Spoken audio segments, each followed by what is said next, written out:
trail is a metaphor for change. Although hiking, and specifically endurance hiking, is now a big part of my day-to-day, it's not just about exercise. It's about transformation. Each step is a movement towards clarity, purpose, and identity. But movement is one thing, sharing insights gained is another. As a U.S. Marine veteran, I created this space to help other veterans gain clarity, purpose, and identity. Let's walk this path together. This is Trail to Transformation.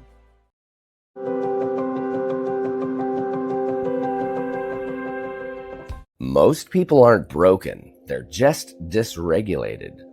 Chronic stress, pain, anxiety, and burnout aren't mindset failures. They're nervous systems stuck in survival. I'm Leland Holgate, combat veteran and neuroscientist, and I created the Welcome Home method to help people rewire their nervous systems with breath. And to go deeper, visit thewillfulwarrior.com.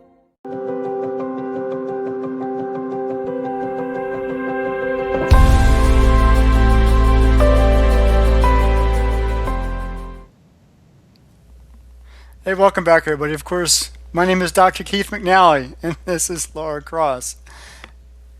Yes, I am not on the Appalachian Trail. So, as the time of this recording, and it's about mid-May, I'm not sure when this will air, but I should be on the trail, and I've had some challenges with that. And so, Laura and I are going to talk a little bit about that. But before we do, we just got our numbers for March, Laura, and they look pretty good. So I want to. They were incredible. Yes, actually, they were really incredible. So for our first month, they actually do look pretty good. And so I want to thank everybody for tuning in wherever you are in the world and whoever you are, and however you're watching this.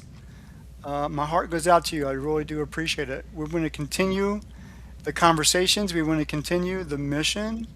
And of course, we want to get me back on the Appalachian Trail. And so that will probably be a 2027 agenda as we move through 2026. But Laura, we've got some things to talk about. And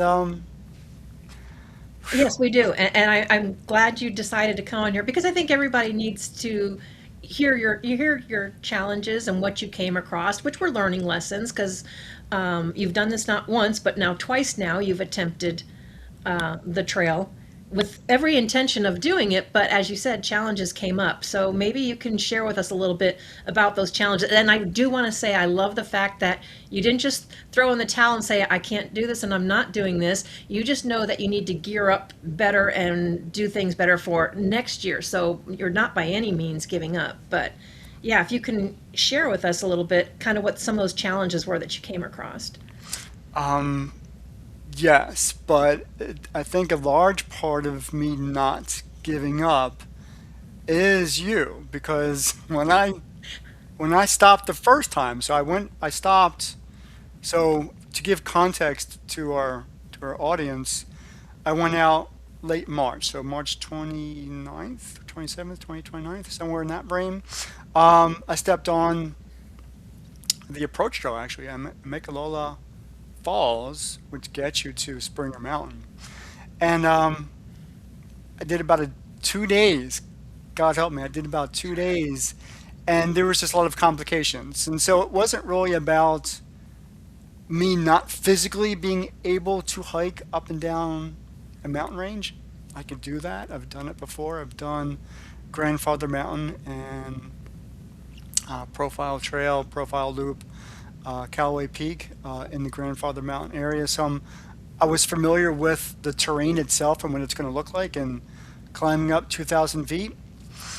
There were logistical issues, there were psychiatric issues, and there were some other issues as well. One of the primary ones that I wasn't able to overcome was sleep. So there was a lot of sleep deprivation for me. Despite the fact that I had tried a couple different sleeping mats, including a highly recommended air mattress, just wasn't able to get the quality of sleep I needed on the ground in a tent in order to sustain all of the physical labor that really is required to do all this walking.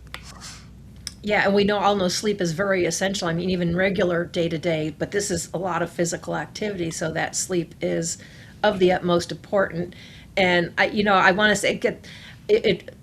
I found it in one of your previous ones. You discussed with one of the other hosts about some of your fears that you thought you would have, and I found it really surprising, but was happy to hear that being afraid of the dark wasn't even an issue. That didn't even come up for you.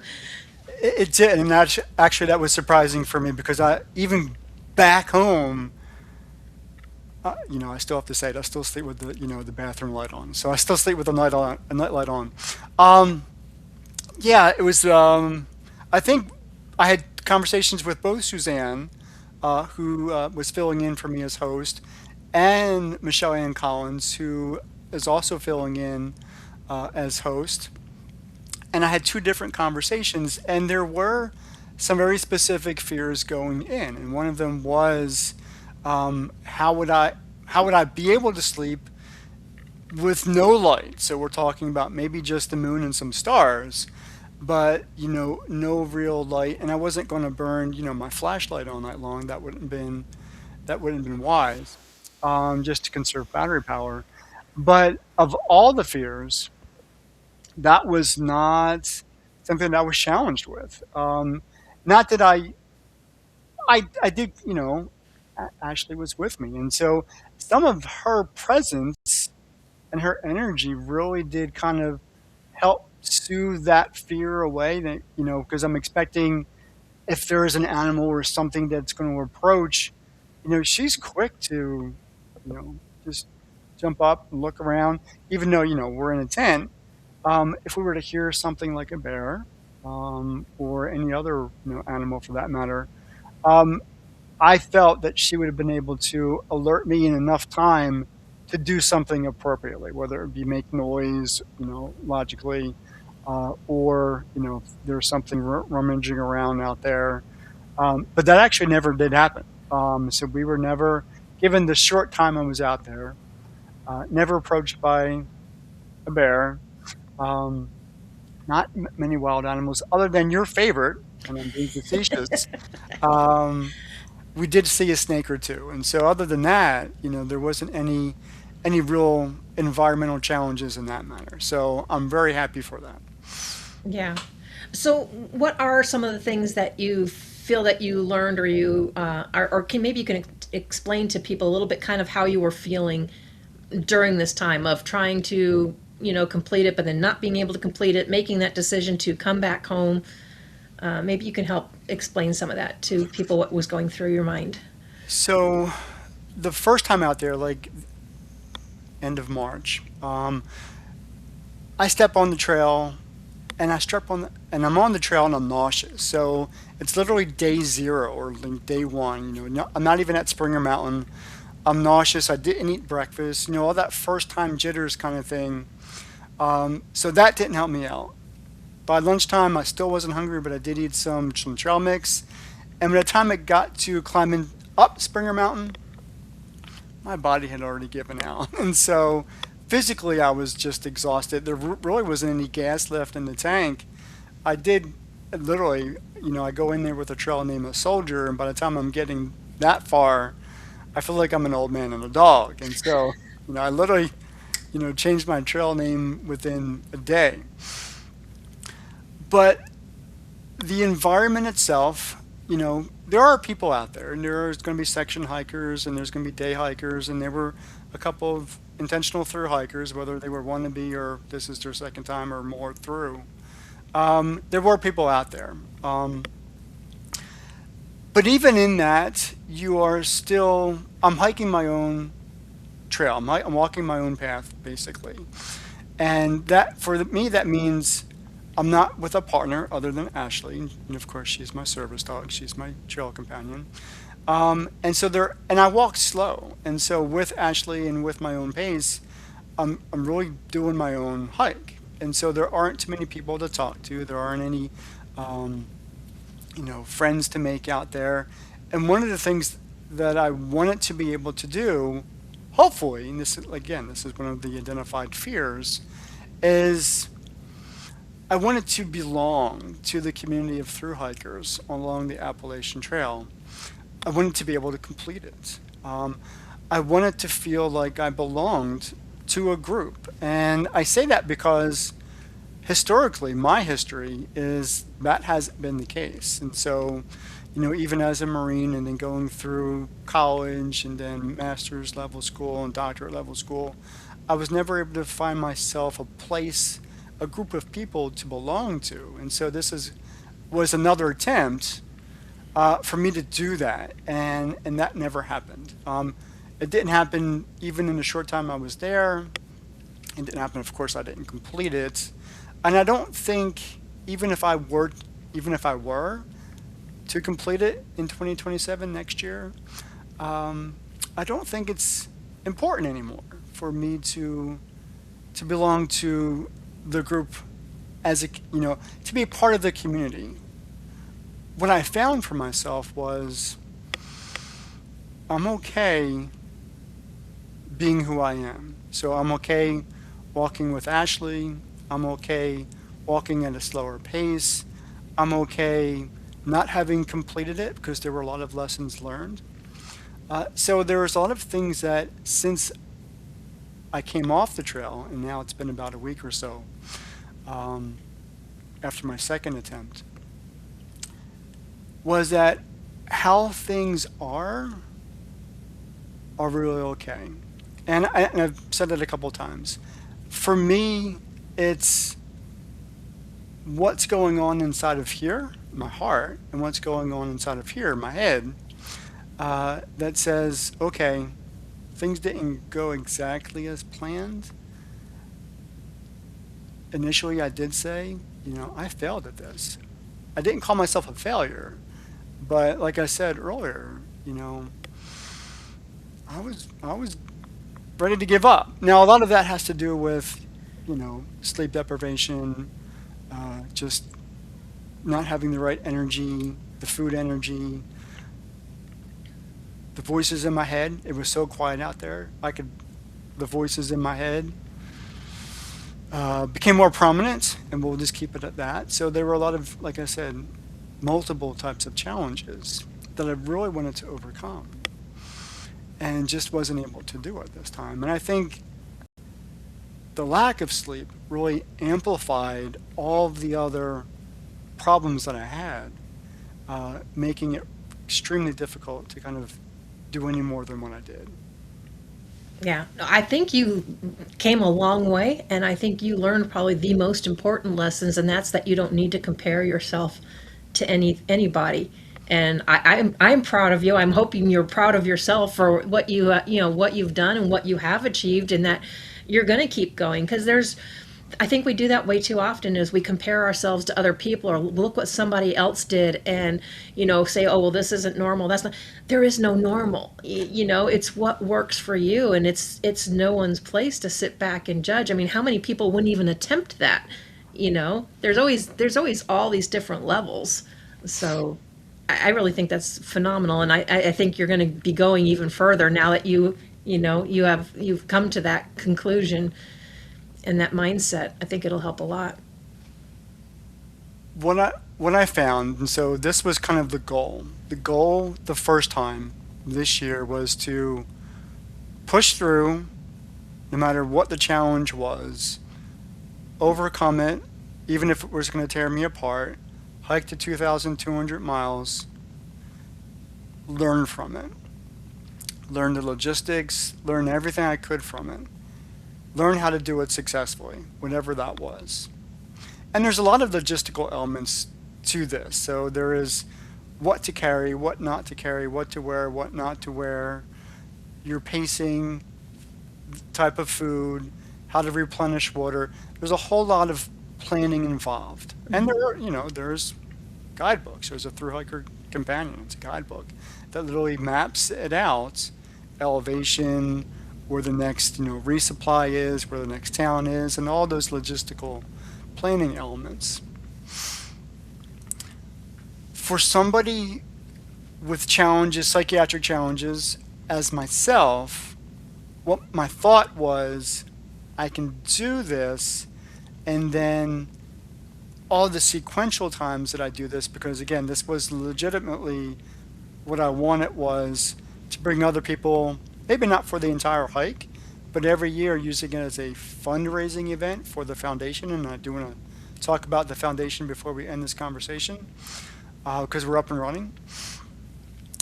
Was to bring a kind of a mobile unit along the path. So not necessarily walking the path, but meeting me and whoever's with me at different point markers, at what we call the gaps in between the mountains. So maybe every day or every other day, do a wellness check. How are you doing? Do a physical wellness check. Do a psychiatric wellness check.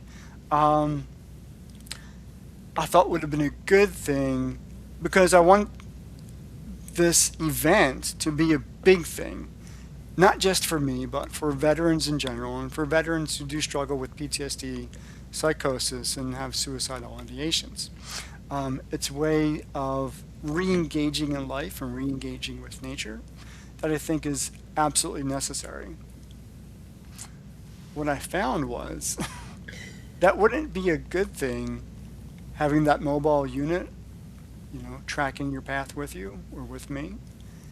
It became a necessity, basically. It would have, if I had had that this time around, if I had known that was a need, not just a want, we wouldn't be having this conversation now.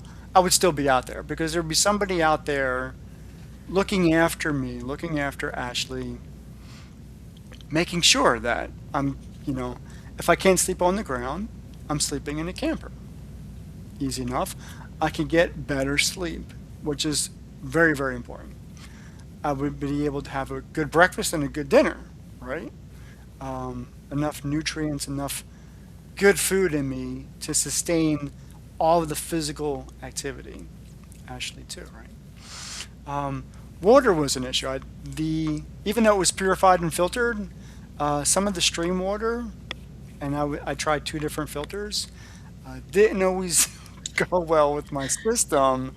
So that was another issue. And that's something that you do not want to have far, far away from any type of, town, community, Right. is to have a bad stomach.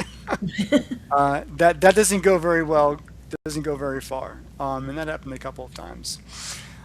So having this unit, this person, whoever it would be, being able to sleep in a camper, being able to eat good meals, maybe change your shirt, have a shower, doing all the, it's not necessarily this is going back to what's normal for the community, not necessarily the traditional way of hiking the Appalachian Trail, which is you're carrying your gear, you're getting resupplied every so many miles at the next town or next gap.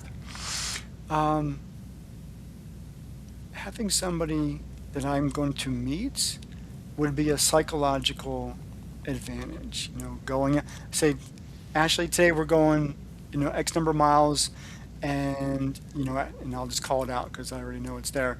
At Horse Gap, we're going to meet somebody. We're going to rest there for the night. We're going to have a good meal. Going to get some good sleep, and we're going to pick up the track and go to Neil Gap next. Better pacing, better logistical planning, but physically, mentally, psychiatrically, those aspects of having somebody meet you, literally checking on you, being able to sleep, being able to eat, and being able to use the bathroom appropriately, go a long way. So not just in the trail, but as I come back and I'm thinking about what normal is for me here at the house, those things I take for granted, being here at the house. And not everybody gets to share it, gets to have that in their life, but the minimal of eating, sleeping, using the bathroom, and having somebody just to ask you how you doing, were really fundamental and necessary. And I'm not going out there again 2027, until I'm able to plan all of that through. And so there needs to be a mobile unit, and logistically I'm working through that. And then, how to plan the stops better. So You yeah, know, as you were describing that, so a thought came to mind, and is if you treated it maybe almost like a relay race, because, not everybody can just take the time off, because it is going to take 4 to 5 months to go through. But I bet you have enough veterans or people that would want to support you that could drive the unit from like there to there to there, and then have someone else pick up in a different one and still keep continuing to drive that, make it almost like a relay, race, where if you could tell them, I'm going to start here on this day, I'll finish this time, and that, you have someone there. absolutely. So everything is on the table right now. I need to talk with my board of directors and kind of work it out. But absolutely, at least one person, and whether they're volunteered or they're paid, either way, we're going to make this happen. And so, So yeah, I say we put that out there now so people can start reaching out to you, anyone that would be interested in helping to support you, we're going to put next year for it. And it would be called like a supported hike, because you're still going to make that hike, but you just need yeah, the stops in between. And, yeah, but I also know it's important because on top of all of this, you have put together the Trail to Transformation Foundation, and we've only got a few minutes left. So I think it's important to let everybody know, what the foundation is about, what the programs are and stuff you have for it. okay. So back in January, this is 2026, we were incorporated. Literally a week, I think it was a week before I was to step onto the trail, IRS granted us 501c3 status. So all that is official and up and running. At this stage going forward, so maybe there's a reason I'm not on the trail right now, because there has been a lot of work. Because of course it's a company and we're just getting started. So now you're helping me with the website. Got a Give Butter donation page. I think that's on the tail end of the TV show. And right now we're in the fundraising stage. And so with the website, we have a LinkedIn presence. We have got a Give Butter, foundation donation presence.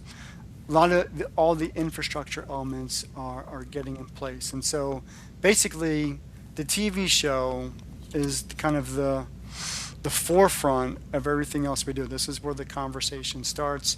This is where the message gets put out there.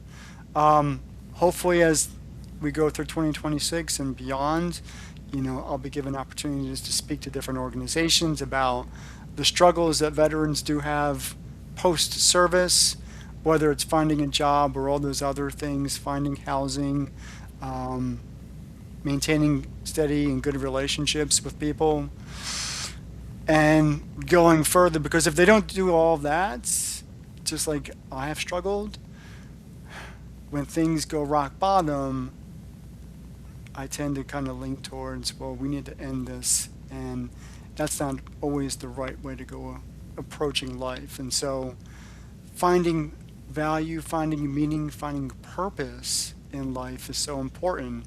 For me, I just happen to find it in endurance sports, such as, endurance hiking.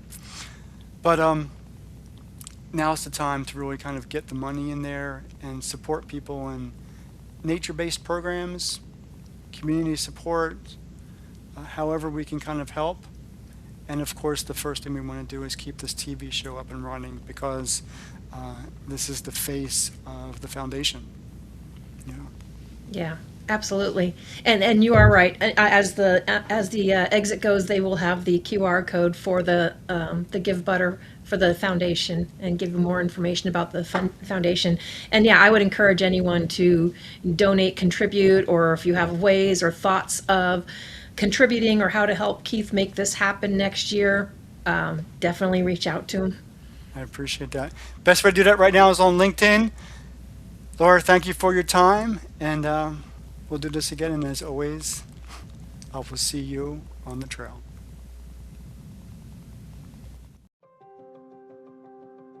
Imagine a world where every veteran finds a reason to keep going. That's the vision behind the Trail to Transformation Foundation. Help us make it real. Donate through the GoFundMe link, And as always, I'll see you on the trail.